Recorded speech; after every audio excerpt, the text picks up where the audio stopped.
Leçon numéro 3 du manuel d'éducation civique et politique de Joachim Tchamany. L'éducation politique change notre vision du monde et notre attitude vis-à-vis des mutations sociales. Elle nous donne des outils d'analyse pour comprendre les lois qui gouvernent le développement d'une société et nous vaccine contre les dérives tribalistes et les manœuvres de diversion. Plus nous aiguisons notre conscience politique, plus notre comportement social change. Nous cessons d'être des simples objets que l'on manipule, nous devenons des sujets et acteurs de l'histoire, des maîtres de notre destin social avec tous les droits et devoirs que cela implique. Leçon numéro 3. Qu'est-ce que la politique ? De manière simple et pratique, la politique est l'ensemble des activités qui concourent à la prise et à l'exercice du pouvoir d'État. Et de manière plus large, la politique est l'ensemble des activités concourant à l'organisation de la société en vue du bien-être commun de tous ses habitants. Elle ne cherche pas nécessairement la conquête et l'exercice du pouvoir, mais plutôt à promouvoir le bien-être de l'homme dans la société.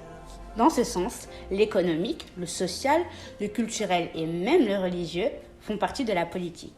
En conséquence, nous sommes tous des politiciens. Aucune société n'étant homogène, la notion d'intérêt général ne signifie malheureusement pas toujours la même chose pour tout le monde, du fait des rôles et positions ainsi que des intérêts divergents, voire même conflictuels, dans le processus de production et de reproduction de la vie. C'est le cas du patron qui veut payer moins tandis que le salarié veut gagner plus. Les éleveurs et les agriculteurs peuvent se disputer les terres, la campagne réclame des villes une meilleure répartition des prix de la croissance.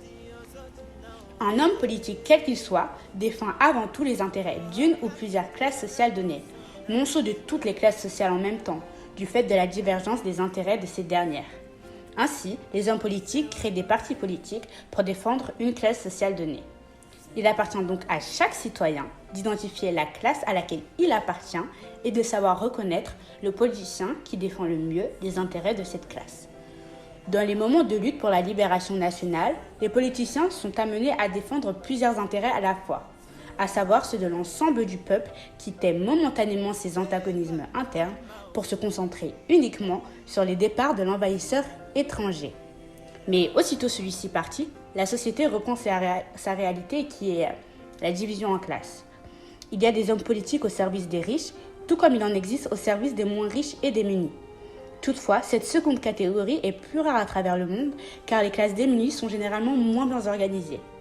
Quoi qu'il en soit, un parti politique est un regroupement d'individus qui se sont associés pour la défense des intérêts particuliers d'un ou plusieurs groupes sociaux. Ces intérêts peuvent être ceux de la région, du groupe ethnique, d'une confession religieuse ou d'une catégorie sociale au sens de la lutte des classes.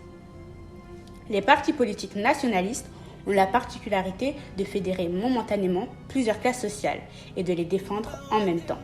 Tel fut le cas pour des partis comme l'UPC ou le KNDP à l'époque coloniale. Ils se battaient pour l'ensemble des classes sociales du Cameroun, les riches comme les pauvres, les commerçants comme les fonctionnaires, les agriculteurs comme les éleveurs, les citadins comme les campagnards. Ils avaient réalisé une sorte d'union des classes sociales contre les colonialistes.